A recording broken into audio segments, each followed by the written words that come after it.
Hey, how you doing, man? Hey, what's Great. up, man? How's life? Awesome. Hey, Awesome. I'm in Rome right now. oh wow, I love Rome, man. I was Yeah, out me too. there in my 20s. I had a pen pal in high school and we Uh, communicated and I went to Florence and uh-huh. then I took a day trip to Rome. I if I have some level of reincarnation in my existence, Yes. Rome had some special allure to me, and I think I threw a coin in the Trevi Fountain, so I'm good. Hopefully I get There you back. go, man. There you go. It's where my That's awesome. ancestors are from, so it works, It's good. Yeah. Awesome. Yeah. But man, I love the big room. I love the story behind it. I'm looking forward to getting into it. So thank you for taking a minute out. Great. Thank you. Absolutely. So the story behind the actual term, the big room, um, reading into it, I think it's going to be better if you explain to me how that term, how the whole vibe came about. Well, the more I think about it, it has a kind of a different meaning for me now than it did then. But we'll Yeah. start from then. Okay. Uh, Growing up in Massachusetts, we spent a lot of time going down to Hartford at the 880 Club, and they had professional acts every Sunday night. They had a local trio: Nat Reeves, um, Mike Duquette on drums, and oh man, piano player Donnie De Palma. I'm sorry, Yeah. Nat Reeves, Mike Duquette, Don De Palma, and they'd bring in great players like Clifford Jordan, George Coleman, Slide Hampton, Frank Strozier. And so my brothers would drive down there. My brother would drive us down, and it was so fun. And of course, Hartford is like Jackie McLean territory. And hanging out with Nat Reeves, and then a little later on with Steve Davis, and meeting Jackie a bunch of times, he started talking about like this place called the Big Room, where it's like when those guys started getting like that, they go into that next dimension and they're playing rhythmically and harmonically, and it gets so heavy. It's like Charlie Parker would do it when he's playing.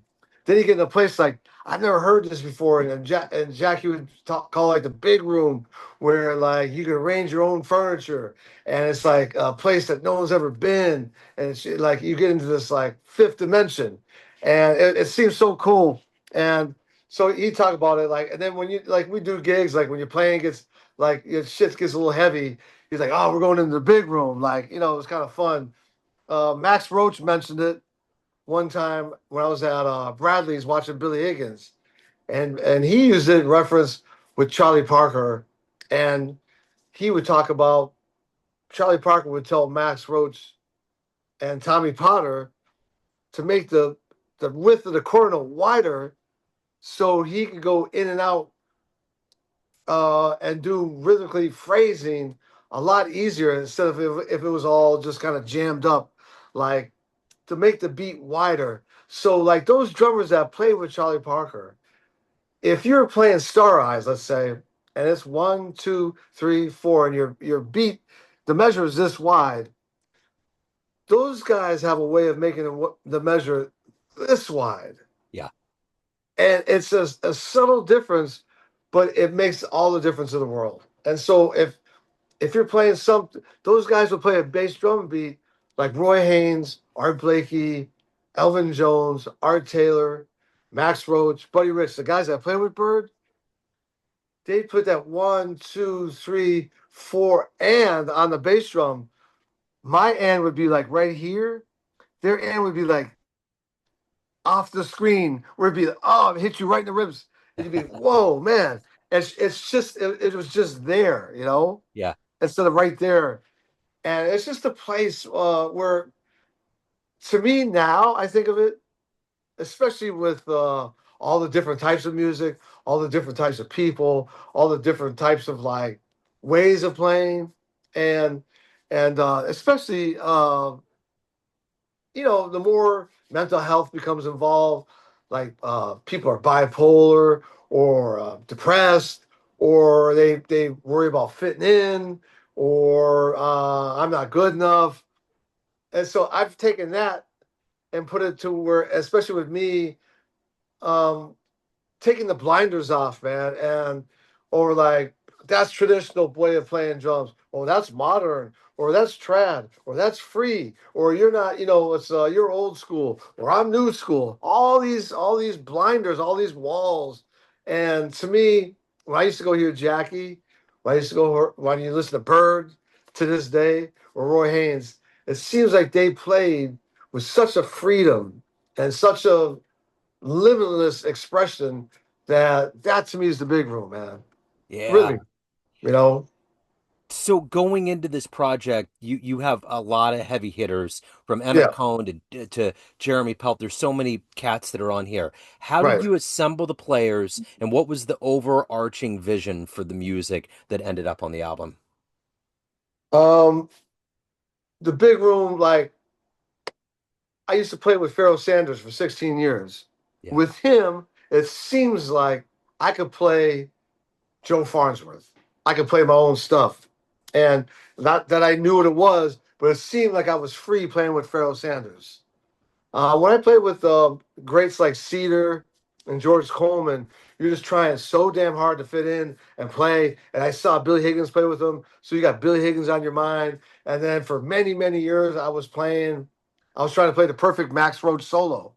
And guess what? I never did, man. So I was never that happy, joyous, and free feeling because I was like, damn, I want to play a perfect Max Roach solo, or damn, I want to play like Billy Higgins here because I heard Billy do it with Cedar, and so there was a lot of that, which is great practice, but not the greatest of getting your own sounds and your own feelings. So going into COVID, and this is a long-winded answer, but I got to give you a little background. Sure. Going into COVID, I lost a lot of people lost three of their biggest mentors, Pharoah Sanders, McCoy Tyner, and Harold Mayburn. Three people that meant the world to me. And I was just thinking, man, that whole thing of music is over. That power, that spiritual aspect, the sound that those guys created. It's like the end of an era. And about a year into COVID, we were doing a live stream because Emmet Cohen was getting like 10 million views on his live stream. It was Yeah. like, well, let's see if we could join the party. And like the first day, we got about 10 views. I'm like, all right, this might take a little while to get up to Emmet Cohen. And there was a young girl over there, like the third time we did it, and she was kind of holding her alto. I'm like, and I like the way people hold their horns, man, like Johnny Griffin and Clifford Jordan, Big G. And I just like the way Curtis Fuller, Freddie Hubbard, and then even Miles said it on a video. You can tell a good player by the way they hold their horn.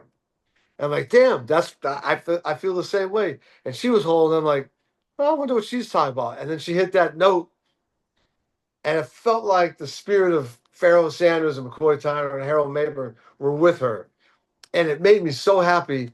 And we started a relationship of playing together, and I felt free around her. I didn't feel like we had to play like a record. I didn't feel like I had to play like Max Roach. I could be myself, and it was such a great joy for me to have that Pharaoh Sanders. He might physically not be here, but his spirit lives on in her. And going into the big room, I wanted to present who I've been playing with and how I feel at that moment. And she was the number one person to have on it. And from there, it just trickled down. And I've been playing with Emmet Cohen for like a year. And once again, he presents this. He's so positive, and he has so much energy. And what's even greater about him is that he wants to deliver this music to people around the world, young, old. He wants to, show people that come to his gigs about Willie the Lion Smith or Bud Powell or Barry Harris. And so he's just passing along this music as such a positive energy that I love being around him. And as a leader, he lets me play any way I want to play. Yeah. And so it's great because a lot of people's like, all right, well, Trio, you got to do this. And I want to brush this here, and you got to play like Ed Thigpen. That's exactly what I don't want to do anymore. I love Ed Thigpen. I don't. I want to try to be myself, and those two, and those are the two people I play with the most. Allow me to do that. Well, you mentioned Bird, Jackie McLean. You mentioned some older school cats, and when you Yeah. talk about Emmett, he's kind of a part of the new young blood that's out there. Yes. How good is it to see this evolution from the older world to this newer world? How's that bridge look to you? Oh, it's wonderful, man. Like, because like guys, well, I can only speak for myself. We were always looking up to Billy Higgins, Roy Haynes, Art Taylor, Jimmy Cobb, Art Blakey, and we're always in a perpetual student situation, looking at the Giants, and it was thrilling and exciting. And when they go, you're left with this big void, like what now? And you're like, how are you going to fill that void? And for me, especially when Harold died, Harold Mayburn and Farrell and McCoy, because I was playing with all three, and then COVID hits. You're like, man, this it's like the end of an era, but it's probably been like that since 1950. Like this person dies, oh that's the end of an era. When Bird died, oh it's never gonna be the same. But then people come up like John Coltrane, he dies, oh that's the end of that. And then there's Miles Davis pushing the envelope, and then there's Cedar and Billy, and all these guys, but guys, and when you start building a bridge to the youngsters, it's just like Art Blakey did, man. It kept him young until he was 90, man, or 80, whatever he died. To get with these young guys that they don't feel the effect like, oh, life's not the same anymore without McCoy Tyner, because they only know what they know. And so they're coming with a full heart, man, and full energy, and they don't have that jazz is dead type of thing. They want to they just want to bust down the walls, man, and spread the joy around the world. And it's so exciting to see. And they wanna do what those guys did before them did, man. They want to get out there and play and swing. So I'm like, yeah. So you get around that, and I feel great, man. Feel great. So July 25th is a release date. You got shows from September 3 to the 7 at Smoke Jazz. What are you doing now in Rome? What's going on? Are you playing any of this music on the road now? I'm playing with Emmet Cohen. His drummer Kyle Poole's playing with uh, Cecile Savant. So she's always so he's always busy. So I'm just like in it right now. So I'm basically out with him for like a whole year. Okay. And fortunately, he's on the record. So we do some of the tunes on the record, but um, in September we'll be doing something at Smoke. We're just playing tunes out here now. But uh, as you can see, I got a boatload of Oh CDs, yeah. Yeah. and we play every night. So I'm selling my CDs along. When his CDs run out, then people can get to my CDs. So yeah, that's fun, man. The great thing about Emmett, when I look back on COVID, of any genre of music, I don't know that anybody exploded as big as he did. Like Yeah. literally what he was doing, he became kind of an overnight sensation. But I find that Emmett's like a lot of cats in jazz. There's so much talent. There's so many driven individuals out there. It's just Mhm. like all the stars and constellations came together for him.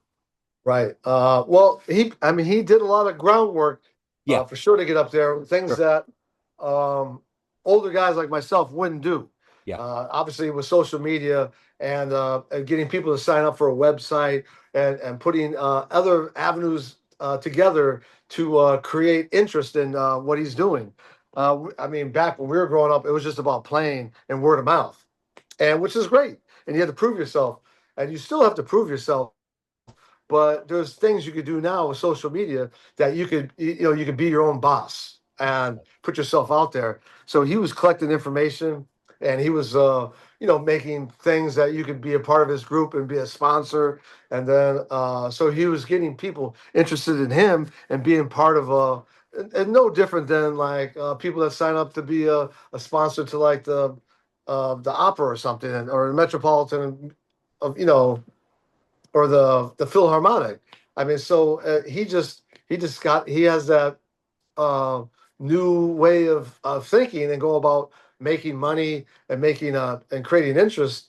And once the COVID hit, and then he was able to do live streaming, he already had a solid foundation of a fan base, and so it just exploded, man. It just didn't come out of nowhere. He'd been building this up for Yeah, years. It was like the perfect storm. He would have been famous, COVID, not COVID, whatever, because sure. he's just too talented. But there's nowhere. Everywhere I go in the world, whether it's China, Korea, or Paris, someone will come up to me. He's like, "Oh, we love you on Emmet Cohen's place." Yeah, yeah, It's great, man. And yeah, and the thing is, his positivity is 24/7. We could be signing CDs until 2 in the morning. He's shaking hands to every person that came to that club. Selfies. It makes them feel like they're family. And let's say we go to bed at 3 o'clock and lobby calls at 5. He's up with a smile, man. And it's yeah. like, I mean, does the guy ever get pissed off? I'm wondering. I know I'd see it, but I haven't seen it yet, man. S- Today's a new day. We're gonna go here, and and he's gonna present Willie the Lion Smith. He's gonna present all these great piano history. Duke Ellington, Billy Strayhorn, Cedar Walden, Barry Harris, and there's gonna be these young kids that have never heard that, and through him are gonna get involved in jazz music, which is it's amazing, man. It's inspiring. Yeah. There was such a long time there during COVID where there was no touring, everything went away, and now I know we've been back in earnest for a while. Do you still find yourself pulling yourself back thinking, man, it feels so good to be back on the road in front of people that want to hear this music and presenting it? Do you still feel that charge from getting back out there?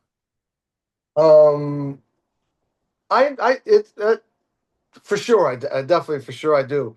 I'm just thinking like the thing that's changed most with me pre-COVID and then during COVID was that I told you about people that we lost, and it was really it sounds stupid, but I really had a chance to grow up, and like I said, I was a student for so long, and kind of playing through the energy of Pharoah Sanders, or playing through the energy of Harold Mayburn or McCoy Tyner, and without them there.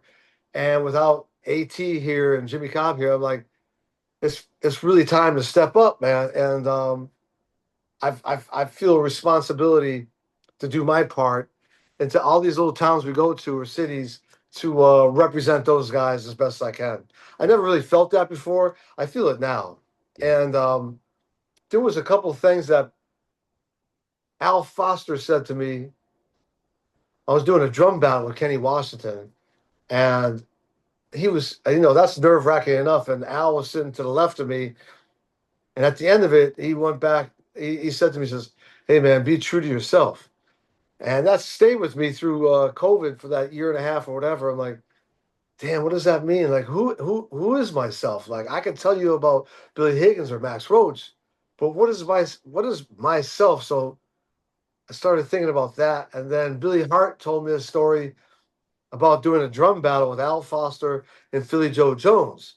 And the MC was Papa Joe Jones, and Philly Joe Jones was kicking some ass. And they started trying to do their Philly Joe stuff to keep up. Anyways, it seemed like it was kind of a destruction.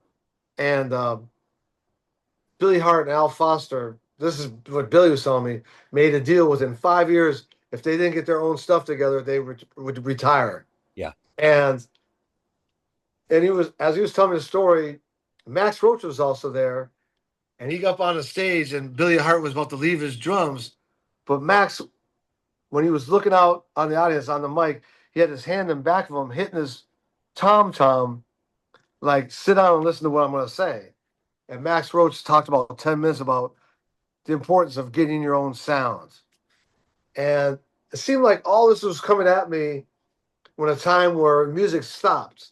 yeah, And so I had a real chance to really think about what I want to do. And so when you mentioned coming back out here and playing, yeah, the playing is always most important. But yeah, obviously, is right up there with most important now is delivering that message of trying to keep this music alive, keeping the vibrations alive of the masters and the giants and our ancestors, and especially teaching young kids about swing, about the blues, and about these players, man. That to me is just as important, if not more. But it's as strong as ever. All I get from any musician overall is that this art form is as strong as ever. Are you feeling that? Um, well, no, we took a hit, man. We took a hit with a lot of these giants. We Okay. definitely took a hit without the presence of like Cedar Walton, not the presence of Harold Maven. There were some guys that were kind of like the sergeants in town. Like any moment back in the '90s, Max Roach would walk into a club, or any moment AT would walk into a club, or a Donald Byrd, and or a Jackie McLean, George Coleman, it's Barry Harris, and they kept you honest, man. And those guys aren't around, and music's evolving, and obviously there's a lot of strong players, but those guys not being here as hurt the development, especially of swing music, and so more people, it's developing and moving forward. That's why I got someone like Joel Ross. I got him on the record so he would help me take off some of my blinders and the things I've had for many, many years, as does like Emmanuel Wilkins and people like that. Uh, so there's definitely a lot of strength. There's definitely a great foundation, but it has taken a little bit of a hit for Yeah. sure, Well, for sure. you're becoming one of the elders, though. I mean, one of the luminaries that's out there that's continuing that spirit. So, in light of the older legends that used to come in, what Yeah. kinds of things are you doing that's kind of following in their footsteps, or are you cognizant? Are you thinking of being somebody that's been around for a while, leading these younger musicians? Definitely, man. There's definitely importance on myself to how you conduct your life on and off the bandstand. I mean, those guys. When I first met At, it was thrilling because I just thought of him as a record making machine, man. That was swinging so hard on tipping the scales and giant steps and Red Garland. It's a Blue World. And then when I met him as a human being, and he has a daughter and all these things, like, wow, this guy's a real person, man. And the same as guys like Barry Harris and Leroy Williams, and they were Junior Cook, George Coleman, Harold, and these guys were like spiritual giants when they walked in the room. Like when those guys walked in the room, first of all, your posture got better. You stopped talking as much. Uh, it seemed like your IQ went up 100 points. You definitely behaved differently. And these guys were great.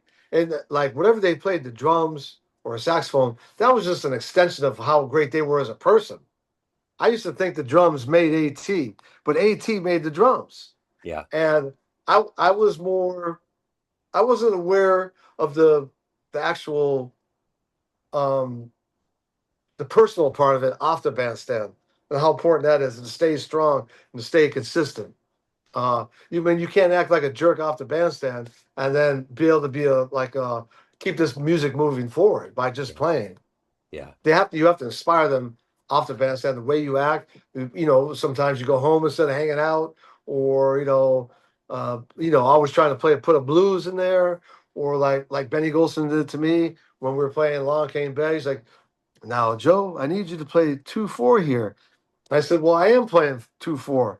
He says, "No, Joe, it sounds like you're soloing." I'm like, "Okay, all right." And so he got on the drums and went, "Tiding, tiding, tiding, tiding." I'm like, right on. He's never going to catch me not doing that again. And so sometimes now with younger people, because they're a little sensitive, you might say, "I need this." And they're like, "Well, I'm giving it to you." I said, "Well, if you were giving it to me, then I wouldn't say I needed it." Yeah. When you're playing with Pharaoh Sanders, he never said anything to me. But if let's say we're playing a tune that's going like but doom, doom, boom, boom, boom, boom, boom. And so I'm playing that with the bass drum. I'm thinking I'm giving 100% to him. He's not feeling it like I'm feeling it. And he starts stomping his foot like doom, doom, and going like this, like dancing, like I need more. So the lesson is I am not giving him what I want. And I gotta get out of myself and do something more. or something that's going to make is going to give it to him. And that's a great learning lesson, man, that you think you're giving it 100%, but if Pharoah Sanders is not feeling it, or Freddie Hubbard's not feeling it, if George Coleman's not feeling it, they're going to let you know. And you got to be strong enough to take it and do something about it. Because you don't want to, hey, failure is not an option, man. Yeah. So that's one thing that's, when you want to pass on like that to them, like, well, that's what I'm doing. But see, you wouldn't say that to a Pharoah Sanders. You wouldn't say that to Freddie.